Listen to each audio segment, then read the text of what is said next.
খুব রেগে গেলে কিছু মানুষ চুপ হয়ে যায়, একদম চুপ।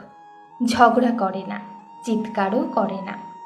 তারা বরং রাগ না কমা পর্যন্ত একটা নির্দিষ্ট দূরত্ব বজায় রাখে, নীরব থাকে, নিজের ভেতরের আগুন নিভে যাওয়ার অপেক্ষা করে, নিজেই নিজেকে বোঝায়, শান্ত করে, তারপর আবার ফেরত আসে। কেন বলুন তো?